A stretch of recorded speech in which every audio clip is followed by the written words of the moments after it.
So thanks a lot to the organizers for the invite. It is very much a very kind of topical discussion right now about this kind of idea of the neutral rate. So I hope to kind of feed into to what you said earlier. So today I'm going to present my paper called Starstruck, Monetary Policy and the Neutral Rate. My name is Garo Garabedian, and I'm with the Central Bank of Ireland, but also affiliated with the University of Ghent. But of course, what I'm going to present today are not the views of the Central Bank of Ireland. I would also say they're not the views of the European Central Bank. If anything, we've had many discussions already in the sense that they might be quite critical on some of the things that I'll present today as well. But I think it'll make sense why. So as you said earlier, please feel free to interrupt me anytime there are questions. But I'll try to stop from time to time as well to take questions as well. Just to highlight the motivation of the paper, if we look at the past decades, we see a sharp decline in equilibrium rates, right? So until the recent upswing of inflation in 2021 and 2022, the central banks were curtailed in their ability to maneuver. And I think Ricardo Reith recently also had a paper about how the low interest rates kind of pushed or prompted many of these central banks to perform mission reviews as well. This decline in the equilibrium rate was particularly strong during the Great Financial Crisis and also in the subsequent expansionary monetary policy phase with large-scale asset purchases. So from there on out, there's this idea that monetary policy potentially can endogenously push down the neutral rate. And actually, when I started writing the paper, this was the initial kind of motivation for this kind of low for long error and how the interaction between monetary policy and kind of the neutral rate happened. And if I think back at my initial slide for this paper of how to motivate it, it was merely like this low interest rate environment, low for long, this kind of Bernanke idea that prompted the strategy review, both for the Fed and the ECB. And already there was this idea of maybe part of this is self-fulfilling. Maybe monetary policy is partly responsible for deflating real rates, and particularly when you're close to the ZLB or to the effective lower bound. And there were already some elements in the literature that kind of pointed to the possibility of this asymmetry in monetary policy impact, this idea of pushing on a string. So there were already kind of little elements, arguments where maybe monetary policy isn't as effective at the zero lower bound or at these bounds. So that was the initial motivation. But then, of course, recently, with the most recent kind of post-pandemic period, these have necessitated monetary policy to pursue higher policy rates in order to bridge the gap with what they call the neutral rate. So here, positive demand shocks and negative supply shocks seem to have pushed up R star. And actually, this narrative also very much fits into the empirical evidence that I'm going to present today. So in that sense, most of the recent occurrences fit very well into the whole narrative of the paper. So that's kind of the motivation. Now, how do I contribute to the literature? So what we do is we show empirically that macroeconomic shocks are able to affect commonly used measures of the neutral rate. And we use a Bayesian VAR to disentangle macroeconomic surprises. So we look at supply, demand, and monetary policy shock. And the idea is that we use auxiliary information. In this case, we use shocks that are constructed elsewhere to validate the estimates of a latent variable. In this case, this R star estimate. And what we use is we kind of extend the existing Halson-Lab-William method back to the 1920s. And this yields a more cyclical series and also leads to less deflated values post-GFC. Now, why is this important? So the reason why I want to show this is that commonly used measures of the equilibrium real rate, in our view, should be interpreted as more kind of medium term or at least short term concepts, which can still be influenced by cyclical forces and not as long-term returns absent of shocks. And then if that's true, central banks should be cautious about using these measures in policy decisions. Because if it's true, then shocks can actually dictate the trajectory, of their seemingly ideal policy rate. So just to kind of quickly give an idea about the main findings that we have. So when the economy is in a deflation trap, expansionary monetary policy has a forceful downwards impacts on the R star. So this is really important because this says that the neutral rate is actually not exogenous to monetary policy as taught in the neo-Wickselian paradigm. So this means that beyond the secular drivers, central bank policy actually has a role in driving down R star. Additionally, positive demand shocks typically push up the neutral rate, while negative supply shock have a similar effect. And this can help understand some of the recent post-pandemic developments where policymakers actually have warranted strong tightening by saying that the neutral rate, or sometimes they refer to this as the terminal rate, has increased substantially because of supply and demand shocks. Now, just to give an overview of the discussion today, the first part of the paper talks about measurement of R star. I think given the disparity in the measures where priors, model specification, real-time data, etc., matters a lot for the outcome because it's a latent variable, it's important to talk about the measurement of R star as well. And of course, there's sensitivity to the starting point, there's mean reversion in the long run. So there's different methods how we can deal with this. The second part of the paper, the main kind of motivation is, can cyclical drivers also have an influence on R star over time? And here the main focus will be this potential endogeneity between monetary policy and R star. And that's why we disentangle supply, demand, and monetary policy shocks. And there are a few papers that already kind of hint at this idea in the literature. Aronovich and Meldrum, they use a kind of event study approach, and then Haku and Smith indirectly add other variables that potentially could hint at this as well. Now, what we argue is that this could act as an amplifier to structural or trend drivers. So we're not arguing that our mechanism excludes these kind of structural trends. If anything, we're saying that it might actually reinforce them. So if we think about these kind of trend drivers that have important over time, and there's a huge literature on this as well, there's this idea of demographic trends, there's inequality, supply side effects, save assets, but also fiscal policy and technological change, and there's a huge literature on this as well. If anything, we're saying that our mechanism would reinforce some of the kind of structural ideas there. And if anything, there's a huge link between what I'm going to show today and these structural drivers. Because, for example, there's a paper by Lansing already in 2017 that argues that R star and monetary policy might be connected endogenously through uncertainty, because if there's a crisis, then demand for safe assets increase through this increased uncertainty, and hence, impacts of monetary policy can impact the neutral rate. And of course, we also have to take into account that all these trends also can reverse. It's interesting, and during the introduction, there was a reference to Summers, but Summers in the 80s was writing papers about why the interest rate was actually so high. And of course, when the narrative changed, economists look for different arguments and write a lot of papers about why the neutral rate might have gotten so low. So if anything, we have to take into account that these trends can also reverse over time. Actually, thinking about that, the shocks that have recently hit the economy already are pushing estimates of R star up as well. So just to talk about the related literature, I think partly what motivated this research as well is that there's a big literature also within the BIS, but also McKay and Wieland and Mian and co-authors, where they show that there is actually endogenous interactions between R star and monetary policy.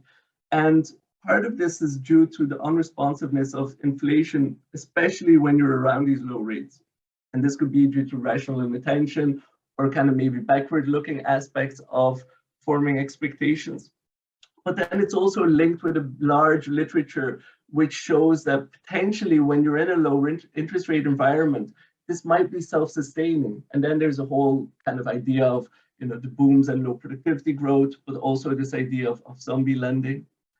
There's a whole literature as well, Caballero and Simsek, or authors at the BIS, where they look at information content of monetary policy shocks. And particularly, there's this idea that monetary policy interacts with the markets, and they might be opinionated or not. And there's also, of course, a lot of private sector learning from the central bank and vice versa. So these could create endogenous kind of interactions as well. And then, of course, there's a whole literature now expanding on the impact of monetary policy shocks on inflation, particularly, again, in a low interest rate environment. But our paper also touches upon this Colbion paper, which I think is very interesting, where if you're facing a latent variable, you could use actually macroeconomic shocks to see whether these estimates are performing in the right way. For example, Colbion and his co-authors, they look at estimates of potential output, and they look whether these respond to the right shocks. And they argue that their estimates should only change when there are supply shocks, such as technological progress or, you know, similar kind of supply side shifts. They also argue that these estimates should not respond to more transitory demand shocks that cause cyclical movements in their employment, for example, monetary policy shocks. But empirically, they actually find that these estimates of potential output respond both to transitory and permanent shocks, and they actually do so in a very gradual manner. So they kind of caution against policymakers using these tools, or at least when they use them, to be aware of these effects. Now, finally, there's a kind of maybe closest to our paper, some kind of earlier literature that does similar things, but they approach it in a very kind of different manner. Particularly empirically, these are quite different. So there's a paper by Aranovich and Meldrum in the Fed, where they use an event study to quantify the impact of monetary policy shocks on their measure of R star. And their measure of R star is a more kind of financial-based kind of measure of R star. And they find no significant impact of policy rate on R star. And this could be due exactly to the measure that they use, but also, of course, to the kind of more basic event study kind of approach. And then there's, at the BIS, Borio and co-authors, they use a very kind of long-term time series analysis in a very simple framework, but they include a large set of countries. And they test the number of explanatory variables of the real rates. And interestingly, they see that there's an important role for monetary policy regimes, while the other non-monetary factors do not explain the real rates very well. And then there's a very recent paper by Bianchi and co-authors, where they explain that 2/3 of the fall in the real rates since the 80s has actually been due to shifts in the parameters of the monetary policy function. So we approach it quite differently, and we look at particularly macroeconomic shocks. So we look at monetary policy shocks and their impact on the neutral rate. And we do this in a Bayesian VAR structural kind of setting.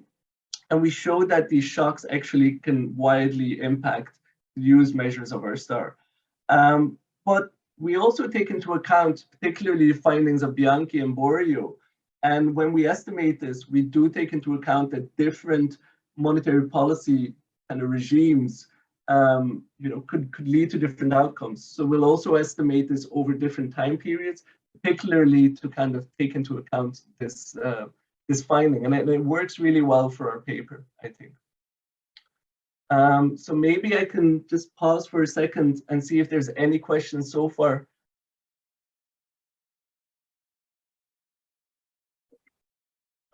Anybody on the chat, or can you check the chat? Or anybody here that would that has any comments at this point? I think it's clear. So, but did you check the chat? No, I think we're good. Okay. Okay, thanks. So moving away from the introduction, I just want to shortly talk a little bit about the measures of R star, because there's a lot of confusion, I think, also in the literature, in empirical work about what particularly the neutral rate looks at. And Also, of course, the kind of time frame, the fact whether, you know, the difference between short and long run components of this neutral rate, I think, which is hugely important, because I think people often talk about different concepts of the neutral rate. So first of all, there's different categories based on the kind of the variables used for the construction of our star. So there's lots of proxies for our star in the literature, and I think there's two broad families there. There's one that's based on financial data, and then there's another big category that's based on more kind of macroeconomic data.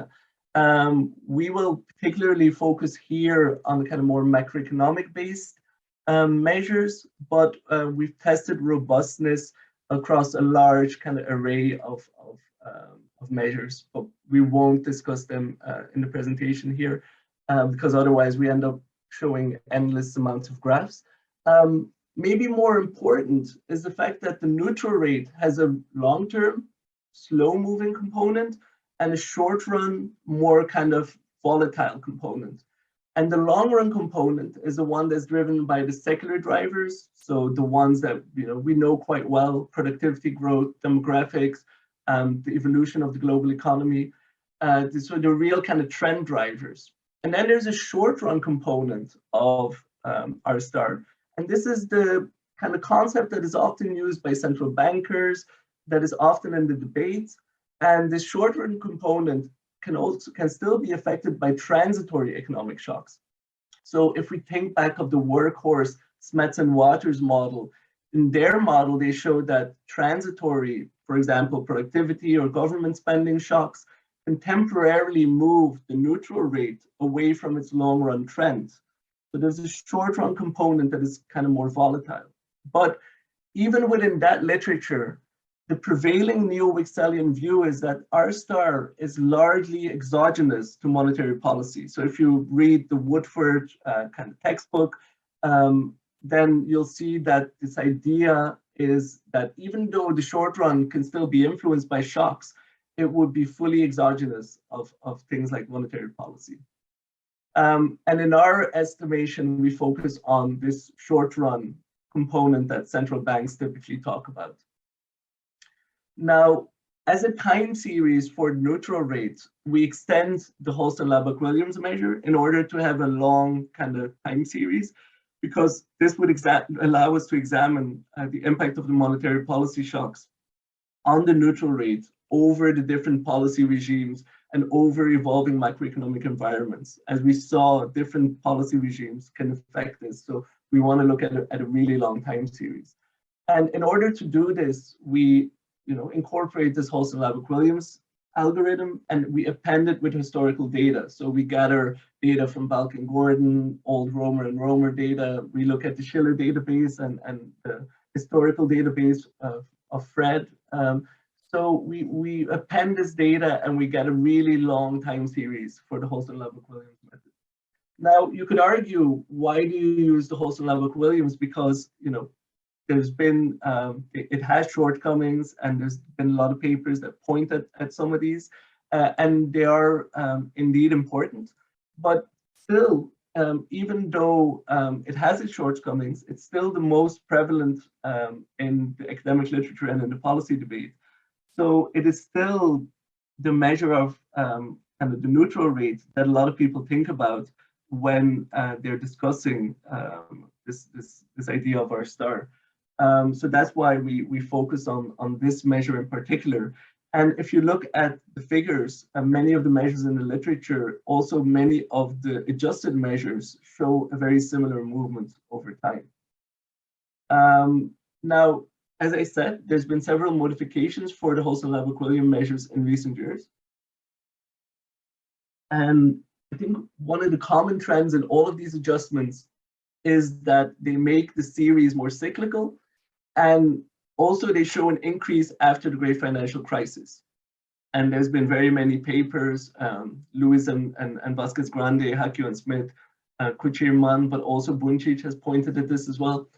So I think what is really interesting in our kind of construction of the time series is that when we adjust the starting point for the construction of the Holson-Lab-Equilibrium measure, so by simply pulling it back to the 1920s as a starting point, it naturally leads to these two adjustments. So we get this strong trend-wise drop over the last decades that becomes a bit less pronounced, and also the values post-GFC are comparatively less deflated.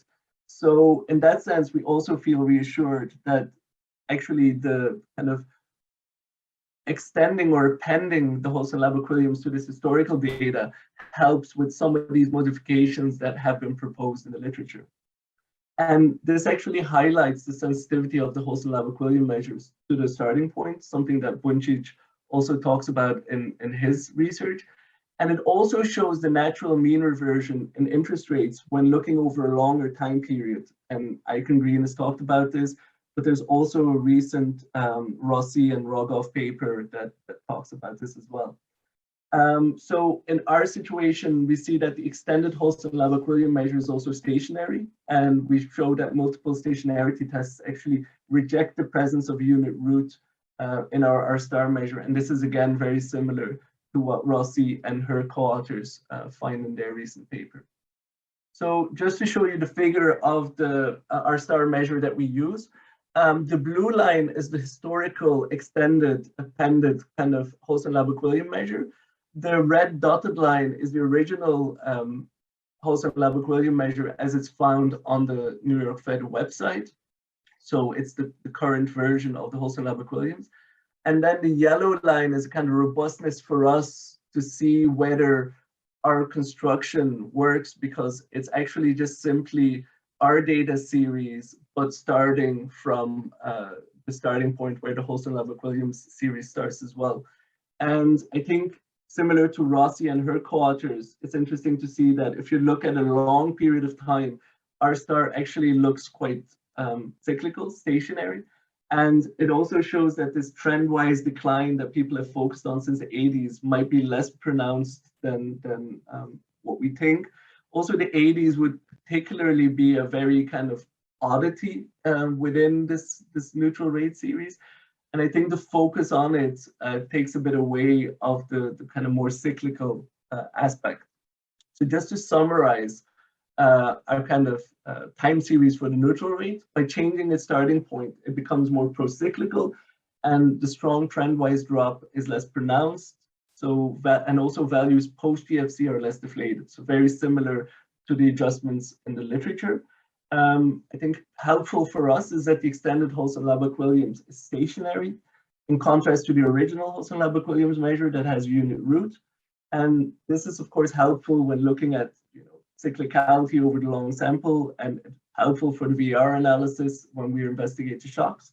But we also do the estimation on the original Holson-Lab-Equilibriums. We also do the estimation on some of the proposals in the literature. So we also use the Lewis and Vasquez-Grande measure. We also use the measure suggested by Buncic, and we must say that in this sense, our results are very much robust for all these different values. And if you kind of look at the series, they're also all very similar in a sense. So maybe I pause here and see if there's any questions, because this maybe was a bit more technical. I think we're good. Okay, thanks. If anybody has questions, just feel free to interrupt me also when I'm speaking. I'm happy to take questions as I go. To just summarize the research question and to highlight why this might be important, is that we analyze whether the macroeconomic shocks are able to affect commonly used measures of the neutral rate. So what we're doing is we're using auxiliary information, and in this case, we're looking at external shocks to validate the estimates of a latent variable. So this was similar to what Courbion and co-authors have done with estimates of the output gap. But it's also an idea that Kylie actually suggested already a couple of years ago about the neutral rate. So in this sense, we make it more explicit, and we particularly look at how these shocks can affect the neutral rate. And just our hypotheses or our expectations is that the estimates of the short-term R star, they should react to shocks that affect near-term productive capacity of the economy. So we would expect that productivity or government spending could affect R star. But the expectation is also that it wouldn't be affected by transitory demand shocks, such as monetary policy shocks. And this is something that policymakers like Kaplan have suggested, but also in the literature, McKay and Wieland actually argued that, you know, in this neo-Wickselian tradition, we would expect that R star, or at least the short-term R star, would not be able to be influenced by transitory demand shocks, and certainly not by monetary policy shocks. So this also, of course, feeds into the idea of monetary policy neutrality, right? So if the impact, and additionally, I think another thing we want to test is if the impact of macroeconomic shocks to the short-term neutral rate is gradual and it's long-lived, then it becomes really hard to distinguish between movements in the short-term R star, which are cyclical and transitory, and its long-run counterpart, which is driven by secular forces. So if we really believe that there's this distinction, it becomes really hard to make it when the shocks to the short term are actually quite gradual. And actually in our empirical analysis, we'll show that some of these shocks last for many quarters, actually up to 2 years or longer. So for our empirical model, we rely on Baumeister and Hamilton, and they actually introduced this new asymmetric t-distribution for incorporating information about the signs in a non-dogmatic way. So just to summarize, but I'll go into the methodology deeper, is that they use information about both the structural coefficients, but also about the impacts of the shocks. And we estimate this in the 6 variables, kind of structural Bayesian VER. And we have 3 core variables. There's the output gap, PCE deflator, and the federal funds rate. And these allow us already to identify supply, demand, and monetary policy shocks. And then we introduce 3 additional variables: real rates, commodity price, and earnings. And this allows us to look at the impact of these shocks on the neutral rate. So the estimation period is extended to from 1962 to 2015 Q4, and the estimation will do it over 3 subsamples. So the impact of the shocks on the neutral rate is estimated in a structural Bayesian VR model. And as I said, we follow the methodology outlined in Baumeister and Hamilton, and we rely on an asymmetric t-distribution for incorporating this information about signs in a very non-dogmatic way. I think I can go quick about these first 2 equations, just highlighting the reduced form VAR is given by equation 1 and 2, where of course YT is the n times 1 vector of observed variables. And then this allows us to produce reduced form residuals and structural shocks that relate to each other as depicted by equation 3 and 4. And of course, we assume that structural shocks UT are mutually uncorrelated, white noise, and with the expectation given by the diagonal matrix. We set the number of legs M to 4 in our estimation. And as I said, we include 6 variables in our framework. On the one hand, we rely on the 3 core variables, which are output gap, inflation rate, and the federal funds rate. And then we can actually describe the dynamics of this VR by 3 state equations. And these 3 state equations allow us to think about the structural shocks that we want to identify or look at. And these include equation 5 is a type of Phillips curve that relates YT to the inflation rate, but also lagged values. And then there's an aggregate demand equation, which is equation 6. And then there's a kind of monetary policy rule, which also could be interpreted as a Taylor type rule. So these 3 equations kind of summarize the VAR that will allow us to identify these different U's, so US being the supply shocks, the demand shocks, and then UMT, which are the structural monetary policy shocks. Then, if we think about how to identify this, matrix A summarizes the contemporaneous structural relations within this framework. And of course, to identify supply, demand, and monetary policy shocks, we need additional information about the elements of A. So how do we do this? We use prior beliefs about the underlying economic structure. And the difference between the existing literature and the more kind of Baumeister-Hamilton methodology is that here we do it in a very non-dogmatic way. So we kind of stay away from these traditionally hard restrictions. And what we do is we weight the different elements in the identified set, so within A, with their prior plausibility. So we assign plausibility to the different magnitudes. And this allows us to incorporate uncertainty about the model itself, which, given that we're working with an estimated variable in R star, is very useful for us. So we could actually argue that in our case, the inference is guided by prior information about the signs, but also about the magnitudes. So we incorporate both these elements in our estimation. So in order to use these shocks to tell our story, we add 3 additional variables to this framework. So we use the real neutral rate as constructed with the time series of the extended historical Holston-Lavoie-Williams. And we also incorporate commodity prices and earnings. Now, of course, by adding our star measure, we can test the impact of the shocks. And as I said, in our approach, which incorporates the Bayesian priors to assign plausibility to the different magnitudes, this is particularly helpful with the uncertainty around the neutral rate. I probably would feel less comfortable with a different kind of identification method there.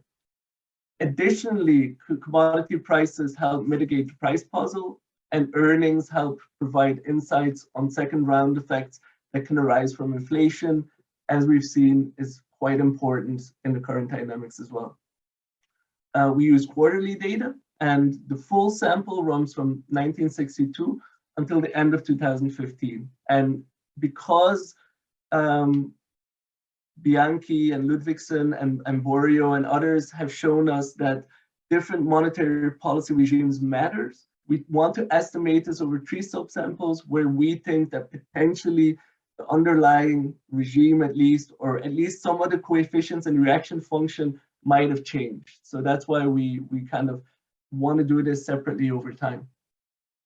So just to highlight the different subsamples, and when I'm talking about the empirical results, I will go into kind of more detail, but just in a general sense, the first sub-period runs from 62 to 1997, and it kind of highlights the pre-Volcker period. It has 2 important oil shocks during the 70s.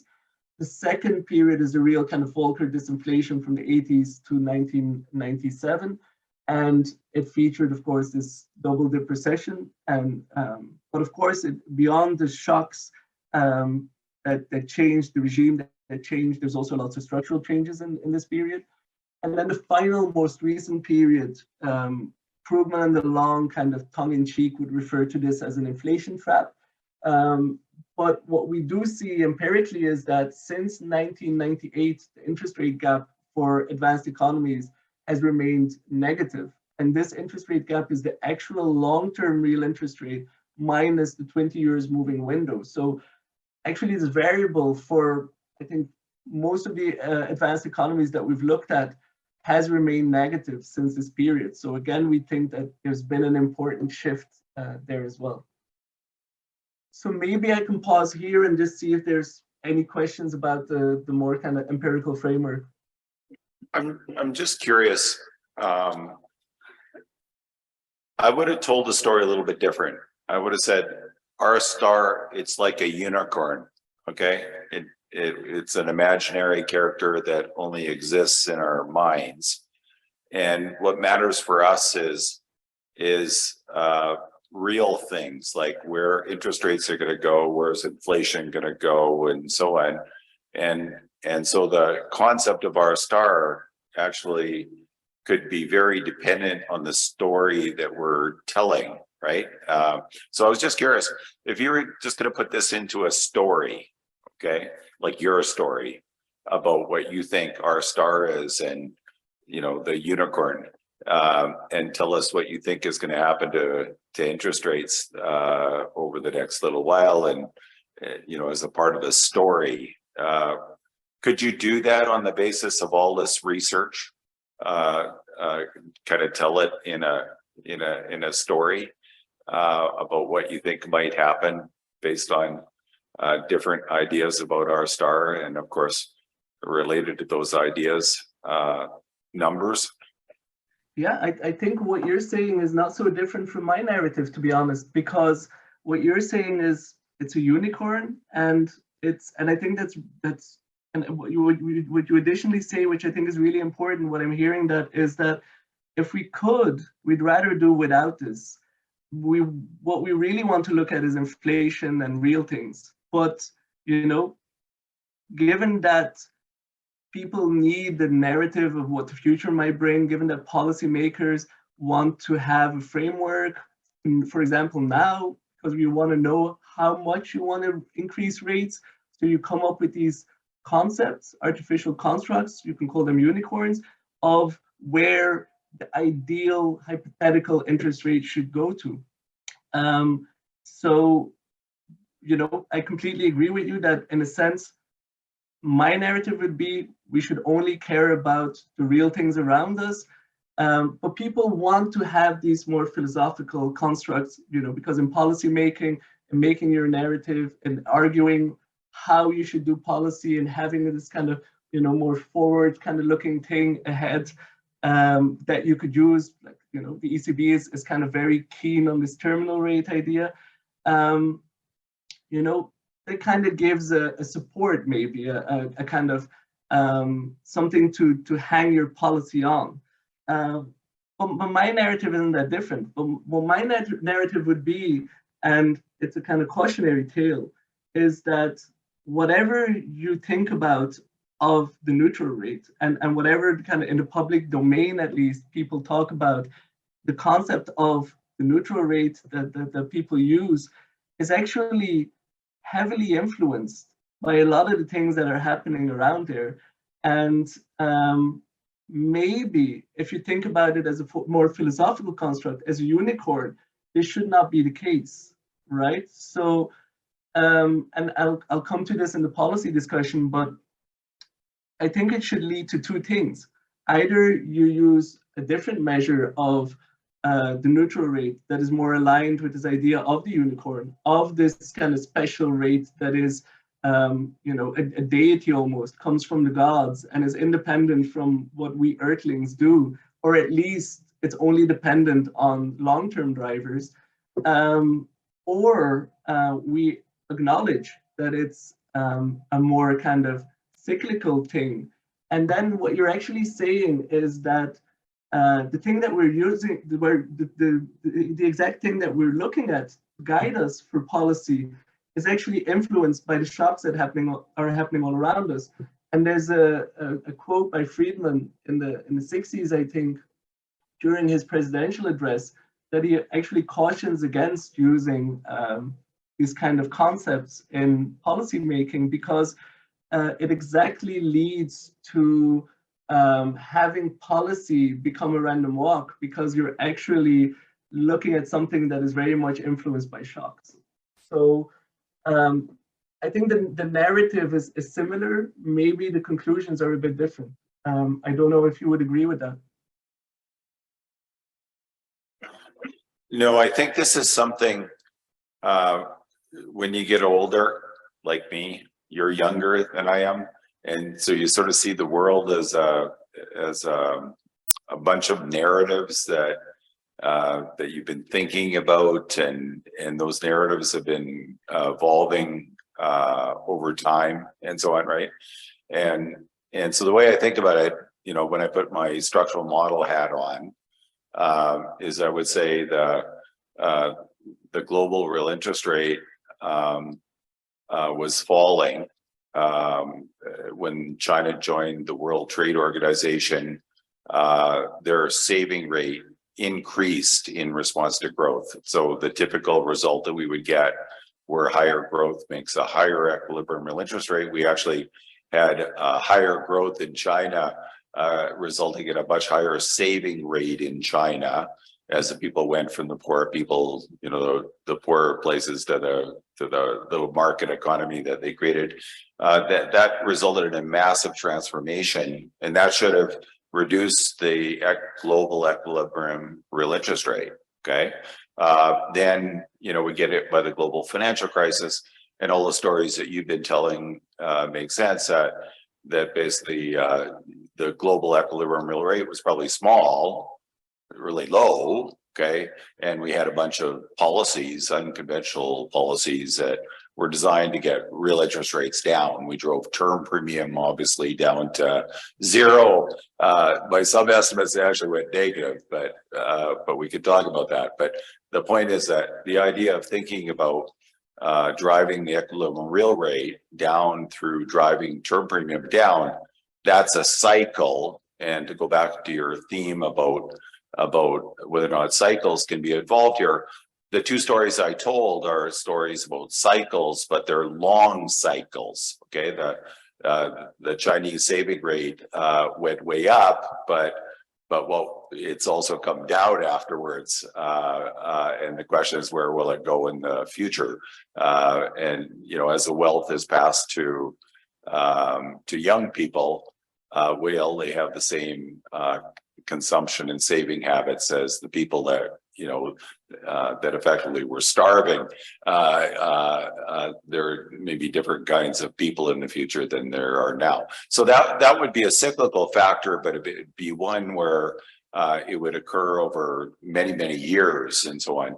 The story about the global financial crisis, we went into it, those unconventional policies were started, they started in 2009 and we're still using them today. So, you know, that's a pretty long cycle, but is it a cycle or is it even a trend? But it's probably temporary, or according to the story that I told you, what went down might come back up. Okay, so that's what I was talking about, you know, by a narrative. That's only one example, you know, from a structural general equilibrium perspective. I could then, you know, talk about a flow kind of perspective. That's what I meant. I think there's some factors to argue. Increasing government debt, again, I believe the world's non-Ricardian. If I believe that we're in full employment now, and I go back to before the global financial crisis, where I'd say we were in full employment then, and I use standard general equilibrium economics, I say increasing government debt by massive amounts. If the world is non-Ricardian, that's got to increase the global real interest rate. So I think the idea that policies are being made on a real short-term real interest rate of 0.5%, long-run estimate, is scary, because if we create all this debt based on that view. By the way, I'm just repeating, you should, the keynote of Eric Leeper will be on YouTube in a few days, but I'm sort of repeating what he was saying, that it could be really dangerous to design a framework based on real interest rates being low forever, and then finding out that maybe the equilibrium real rate is higher than what you were thinking about. That could be, the reason for a financial crisis. But of course, just to say that everything you just said features in this paper.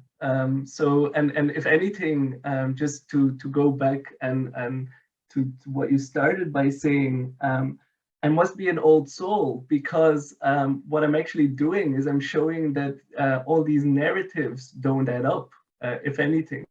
Because, the same people, as I said earlier, that wrote about high interest rates in the 80s, then subsequently talked about, very low interest rates in the 2 decades after, So my point is that economics, and again, I must be very kind of old soul then, economics is a story of narratives, right? It's a story it's a storytelling instrument, and I'm cautioning against that. So the way I would see what I'm saying, and I think the only place we differ is that you come to it from a more kind of structural and a general equilibrium kind of analysis, and I come to it from a more empirical, time varying type of analysis. But everything you said, it'll come into the results, and also it comes into the different regimes that I take into account. So when you talk about China, to me that's period 2, and the dynamics there are different. And then when you talk about the financial crisis and things that happened there, it features in the last sub-period, and most of the arguments that you made are in there as well, and I would completely agree with them. And if anything, that's the whole motivation of the paper. And the whole motivation of the paper is that where people think the neutral rate might be is partly influenced by a lot of things that are happening around, but also could be a misguided concept of what it actually is. And we offer a way to test this at least, and to understand why this is happening. But I would fully agree with everything you said. And if anything, I would say that I hope you find these elements in the presentation, because they're very close to the story that you're telling. So I hope I can show you this when we talk about the results. So we have HiCast here, and we're starting to do some research in this area. So maybe at some point we could talk, but I also agree with what you said very strongly, that it doesn't add up. Okay, that the general equilibrium theory that I was talking about, it needs to be fixed because it doesn't even add up. And in the empirical case, obviously, then therefore there's no discipline on it, right? So there's a lot of things that don't add up here. So thank you. It was a wonderful discussion, and we look forward to maybe some exchanges in this area, because it's an area that obviously is very important for policy modeling and monetary policy and so on. Okay, so thank you very much for the wonderful discussion. Yeah, thanks to you for the interesting views. Okay, so just to summarize the results and to highlight why this might be important, is that kind of, if we think about the kind of different types of shocks, when we think about a monetary policy shock, and in this case, because it's a structural VR model, it's a 1 unit increase in the monetary policy shock. We see that it should, or the expectation here could be that it significantly pushes up the neutral rate. And the idea there is that to the extent that monetary policy surprises can persistently push down the near-term growth prospects, these shocks can actually lead to an increase of R star. And in fact, if we look at the empirical findings, the impact is significant, but it's short-lived for the first 2 sub-periods. But then actually we find it's an important driver for R star in the final sub-period. So very interesting is that the impact of the shock, of this monetary policy shock, about half of the increase in the federal funds rate passes through into R star, and it's also long-lasting. If we then think about supply shocks, we see that positive supply shocks push values of R star down, and the effect is significant but is short-lived. And in this case, the idea is that a positive effect is in line with expectations, as a positive supply shocks, for example, technological innovation, would typically lead to higher productivity going forward. They would push down the neutral rate in the future. And then positive demand shocks push up R star, and the impact is also longer lasting. And the idea there is that a positive demand shock would lead to an increase in confidence, or for example, fiscal stimulus. And this is generally associated with higher investment and consumption. And then all things being different, it coincides with a higher equilibrium level for the interest rates.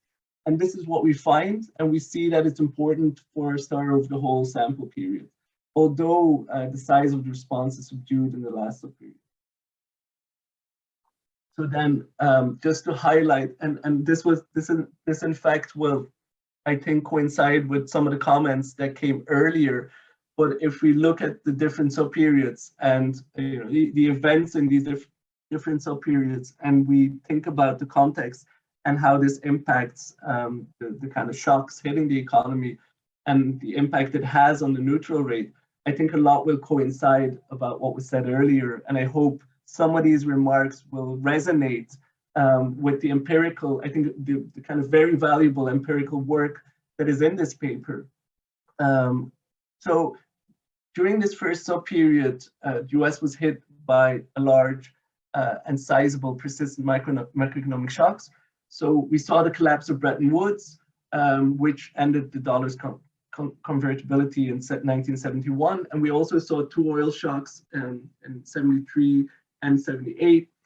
And importantly, nobody at Fed was in a position to make anti-inflation policy based, at a sufficiently high level in order to stop inflation. So the monetary policy stance was overly expansionary in response to the macroeconomic shocks, which led to a loss of credibility and double-digit inflation values. So by the end of the subsample, CPI stood close to 15%, which was the highest value in more than 30 years. Just to give you the concept, kind of the context of this first sub-period. Then if we look at the empirical results of our VAR, we see that the response of our star to supply, demand, and then monetary policy shocks, we see that the reaction to supply shocks is, so a positive supply shock leads to an instantaneous drop in the neutral rate, but this is very short-lived, even if it's significant. The response to a positive demand shock is again leads to an increase in the neutral rate. And as I said, the dynamic there is that a positive demand shock leads to an increase in confidence, or maybe you can argue that it's a fiscal stimulus, but this is typically associated with higher investment and consumption, and all things being equal, this leads to an increase in the neutral rate going forward. And then finally, the last figure below is response of our star to a monetary policy shock. And there you see that an increase, so a positive monetary policy shock, which increases the federal funds rate, leads to an increase in the neutral rate, but it's very short-lived. And in this sample, it actually is quite small in size as well. Then we could also look at we could also look at the historical decompositions of these shocks in this first sub-period. And what we mainly can discern, and in this case, the first figure is the effect of supply shocks on our star. The second one is the effect of demand shocks, and the third one is the effect of monetary policy shocks.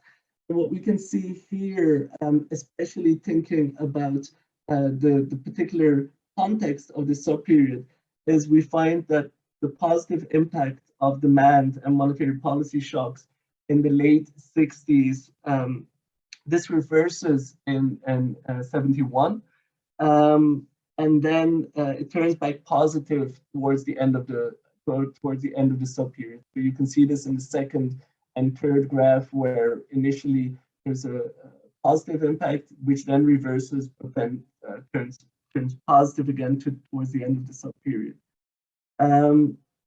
So this increase in our star during the early 70s, it coincides with the attempt of the Fed to lower inflation. In contrast, the first part of the sample from 1971 to 1974, the contribution of the federal funds rate actually lowers our star. And this can be related to the stop and go approach in fighting inflation during these periods, which trickles through into our star.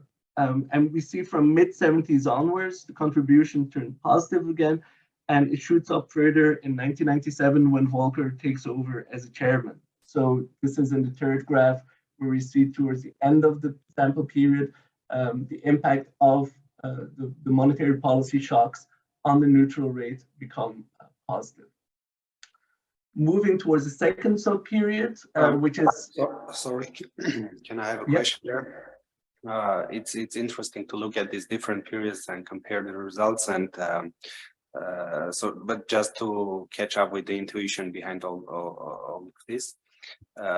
So these are the empirical results, and I'm especially interested in the effects of monetary policy shocks on R star. Could you elaborate a little bit more on the benchmark intuition in the case of, like, you mentioned credibility and some kind of uncertainty channels there in the beginning.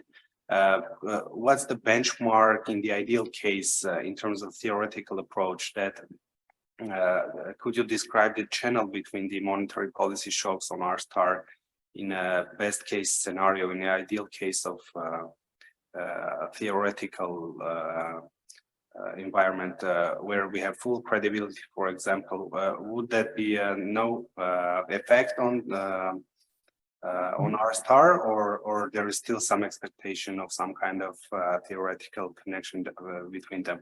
So in that case, we then can compare the actual empirical results to the theoretical benchmark that we assume would be the case had we have full credibility.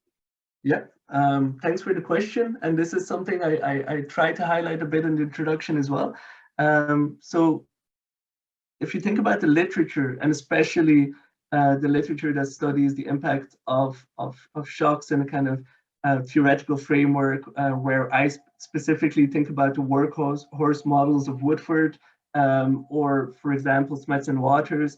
In those models, particularly, and this is what I call the prevailing neo-Wicksellian view, is that monetary policy shocks should not, there's no justification or there's no reason there how monetary policy shocks could influence the neutral rates. So if anything, they should be completely independent from monetary policy shocks. The demand shocks could influence it through, for example, as I said, fiscal stimulus, or supply shocks particularly should be very important given their effect on technical innovation or productivity growth. But in comparison, the neo-Wicksellian view, the Woodford view of the world, the Smets and Waters, they particularly believe in an idea of monetary neutrality, where things that influence near-term GDP should not actually have an influence. So monetary factors should not influence estimates of the neutral rate, at least not these estimates that we're looking at. So that would be the theoretical construct, or the theoretical finding. In the empirical world, we saw that in this case, the impulse response for period 1, but I'll just also quickly go into period 2. This response is actually significant, but it's very small. And this is the narrative of this paper, is that when the economy is not at the effectively zero lower bound, you won't find a very strong effect of monetary policy shocks on the neutral rate. So the monetary policy regime matters a lot when you think about the impact of the macroeconomic shocks on things like the neutral rate. And this is exactly why, we start every period with the explanation of, whatever is happening in that period. For period 2, there's, as previously was mentioned, structural changes, there's, monetary policy changes, there's, increased globalization, there's China coming into the economy, which is something I heard earlier as well. So there's all these elements that matter for why or how shocks could influence, things like the neutral rate. Then for the final subperiod, and this is, I think, where the narrative becomes very important, is that, in this case, we're talking about there's this post-GFC period. There's, the idea of this low interest rate, low inflation. The interest rate gap has remained negative. Financial cycles have become much more important. We've seen, unconventional monetary policy measures. So all of this then also affects the way that monetary policy, but also supply and demand shocks influence R star. And here, I think it's really important to take into account. And that's the real narrative of this story. And it features all of the elements that came into earlier remarks as well, is that if you think about in the last sub-period, the response of our star to monetary policy, which theoretically should not be there, is not only significant, but it's significant and highly important, because here we see that half of the federal funds rate actually trickles through into the estimate of the neutral rate.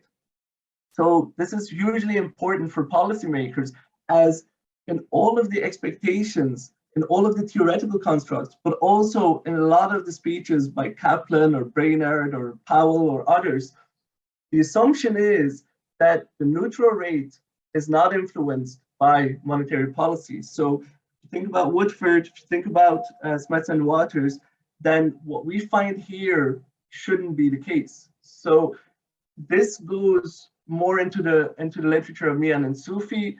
It relates to McKay and Wieland. A lot of the BIS literature talks about this. If this is the case, then you can't uphold monetary neutrality.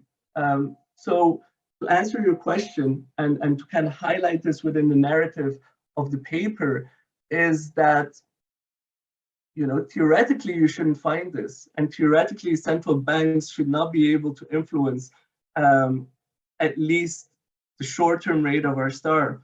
But in reality, we find that whenever the policy regime or whenever the economic context is near the effective lower bound, then the response of our star to monetary policy is quite significant. And it's also very long-lived. In effect, it's actually 7 quarters. And similarly, some of the supply and demand shocks also were very long-lasting. So, it becomes very hard to distinguish something that is, denoted as a shock from something that is more trend-wise. So whenever people also talk about what is trend or what is a shock, actually we show that if this is the case, then it's really hard to distinguish between, what might be perceived as something as a trend or what might be perceived as a shock, because this is almost 2 years that the effect is significant. I hope this answers your question. Yeah, I'm very much interested also in the policy deliberations and I hope you will cover that in the discussion part. Yeah, that's very interesting. Thanks. Thank you very much. I have a whole policy discussion, but maybe I'll ask before that if we're okay in time, because I don't want to overstep my mark as well. But just to maybe I'll go through the historical decomposition and I'll just, maybe summarize the findings. So what we find over these 3 sub-samples is that positive supply shocks typically push the values of our star down. And this is true over the 3 samples. And again, the theoretical motivation here would be that the positive effect is in line with the expectation, because a positive supply shock, which could be thought of as technological innovation, would lead to higher productivity growth in the future. And this pushes down the neutral rate. So this is in line with theory. But what is unexpected is that the response of the short-term neutral rate to supply shocks is actually relatively subdued. And if again you think about Smets and Waters, then you'd expect that these types of shocks are actually the most important for the neutral rate because they affect the productive capacity of the economy. But in our case, the estimate of the Hosson-Lubbock-Williams measure only picks this up for the second sub-period. So if anything, we'd say that this is, the expected sign, but much more subdued than what you'd believe from the literature.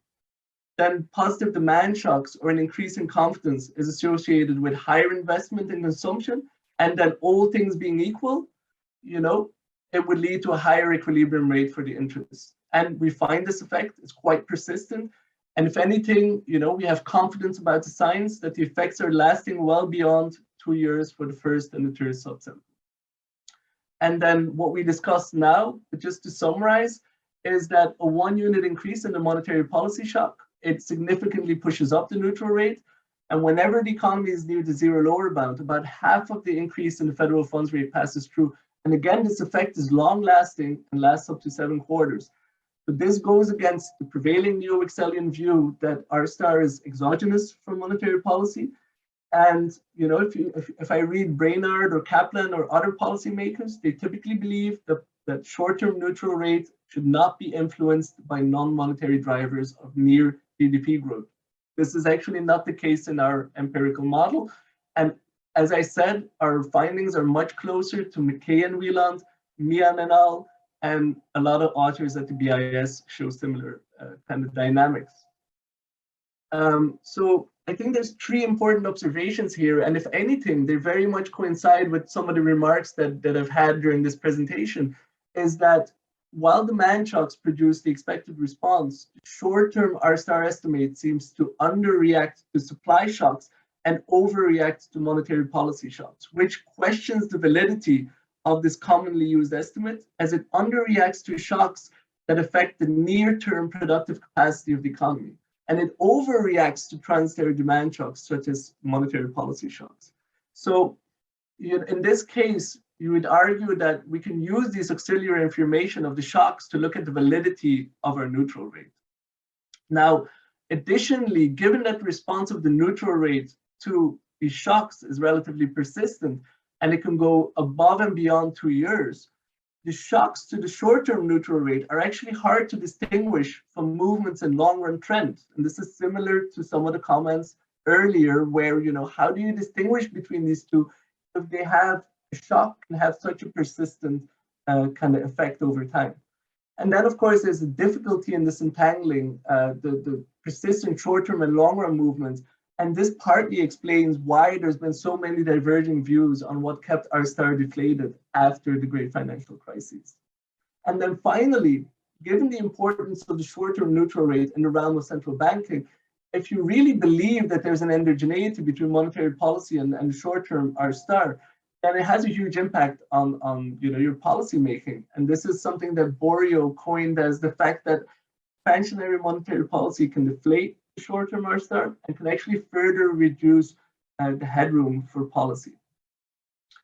So if we have time for discussion, there's 2 elements there about how the Fed can actually use R star, given that we have these imprecise estimates, we have the sensitivity to the shocks, and actually we have this endogeneity with monetary policy itself.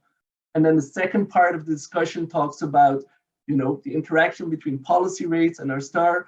And whenever you're at the effective lower bound, how can you think about the effectiveness of policy? And in our case, we look at different transmission channels that are there in the literature. So I'll quickly go over this. The role of R star in policy making, when assessing monetary policy or at least the stance, then having the neutral rate is a comforting thing, like it's a reference guide, right, for many policymakers. And typically, if you think about the Taylor rule, you have a policy rate where you look at output and inflation and how they stand towards the equilibrium rate. But given that we have unstable, imprecise, and often revised kind of estimates, policymakers could make costly mistakes there. For example, there's this really interesting Orfanides paper where during the 70s, maybe policy made mistakes because they were looking at wrong estimates of the output gap. And actually, that's what my paper is about. It's showing that if the concept of the neutral rate is influenced by shocks that we might not be thinking of, then maybe what we're looking at, is different from this higher concept of the unicorn as was mentioned before. And then the second important caveat here is that changing economic environments, and that's why we look at different policy regimes over time. That's why we do take into account the fact that in the first sub-period there were shocks, the second sub-period regime change, China came in, all of these other elements. And then given that this changing environment matters, the response to macroeconomic shocks is long-lived, and actually you can confound movements in the short-term and long-term neutral rate. So policymakers have acknowledged this, and there's an interesting quote by Powell that argues that in the current high inflationary circumstances, the labor market is extremely tight, and estimates of the longer run neutral rate are not a place to stop or pause. And this is particularly acknowledging that whatever estimate you have might not be a good indication of the true value of this hypothetical construct. So if anything, policymakers are overshooting just because they're conscious that their estimates might be partly influenced by shocks or might be imprecise or unstable. So the way that typically policymakers deal with this is a risk management strategy or a kind of wait to see approach. And the wait to see approach is to see whether, you know, the real-time information about inflation and interest rates and all of the real variables out there they have actually coincides with this, you know, theoretical construct of the neutral rate. And in recent years, actually, we've seen huge shifts in what would be the best indicator of tightness. Because if you think about inflation, and if you think about tightness in the labor market or you know, pressures of resource utilization, you know, flattening of the Phillips curve and anchoring of the expectations have changed, you know, and inflation seems no longer to be the best indicator. And a lot of the destabilizing excesses have come from financial markets. So this kind of brings closer the idea of financial stability within the monetary policy realm as well. So if we then think about interactions of monetary policy and our star and why we might have the finding that, you know, of kind of indigeneity between monetary policy and the neutral rate, there's a lot of transmission mechanisms in the literature that relate really well to our story and our empirical findings. And most of them involve a kind of intertemporal trade-off where short-run stabilization happens at the expense of less durable consumption, and it leads to financial fragility and debt accumulation.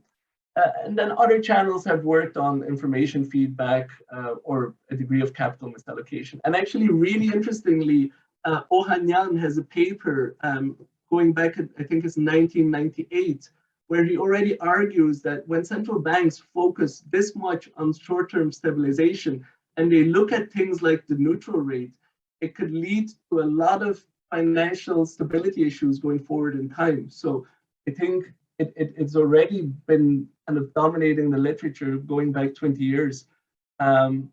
So just to highlight a few of these kind of channels, because I heard there's some interest about this, is that partly one of the channels is that expansionary monetary policy, you know, leads to households consuming more now, but in order to sustain consumption going forward, interest rates must be kept low. So this leads to this kind of indigeneity and lower R star in the future. There's many authors that have referred to this, and the BIS kind of coins this as monetary hysteresis. And then Akinci and co-authors argue for financial stability R star in order to capture also these kind of financial stability consequences as a benchmark next to the kind of macroeconomic stability implications that are present in the neutral rate. Then similar, but building on a kind of debt channel, you have Mian, Sufi, and co-authors that show that expansionary monetary policy can cause these debt-driven booms, and this could lead to lower rates in the future. So again, there's a different kind of transmission mechanism that shows why there might be an indigeneity between monetary policy and our star. There's also this interaction between the central bank and the private sector that creates kind of hall of mirror effect. And there's both Cavallari and Simsek and, you know, authors at the BIS that have shown how this mechanism might work. And then finally, we've seen that declining interest rate also affects investment patterns. And here you have this whole literature of reallocation effects of capital and this idea of zombie lending. And of course, low interest rate environments typically also weaken the pass-through. Many papers have also shown that stimulus is ineffective near the effective lower bound. So just to conclude, what we've shown today is we test the validity of estimates of the short-term neutral rate, and we show the impact of demand, supply, and monetary policy shocks. And I think this is very helpful in understanding both the low rate environment that we had, and also helps us understand some of the most recent post-pandemic developments when policymakers actually warranted tighter policy by arguing that the neutral rate has increased. Our mechanism is compatible with secular phenomenon. If anything, we would caution against, the fact that how do you make the difference? Persistent short-run effects versus more kind of long-run movements. And we show importance of kind of mean reversion within this measure of our star by extending our neutral rate estimate. And if you think about the discussion of central banking and policy setting, and this is maybe where I would end, and this is, if you think about how I would move forward in this research, I see two avenues. On the one hand, I hope that this kind of research raises awareness with policymakers about endogeneity between monetary policy and the neutral rate, particularly when the policy rate is near the effective lower bound. And then the second avenue forward, I hope that this type of research will inspire researchers to take into account this interaction more explicitly and to model the neutral rate by also including this interaction with the kind of monetary policy. And another thing, and this is something that Luis Vasquez and Grande also talk about in their paper, is that, it's clear if you look at the data that persistent temporary shocks are important in the context of the neutral rate. So we should try to use this as well when modeling our stars. So when you ask me, what is the avenue forward? I would say this for me would be an important avenue going forward. And then just to summarize the last section, central banks should be and are cautious when they look at the neutral rate. They use this risk management strategy. And I think they're well aware that short-term concepts of the neutral rate, are still influenced by shocks, and these shocks can be quite persistent. And of course, this whole discussion brings together kind of monetary policy and financial stability. And again, thanks to the organizers for a very interesting platform to present this research.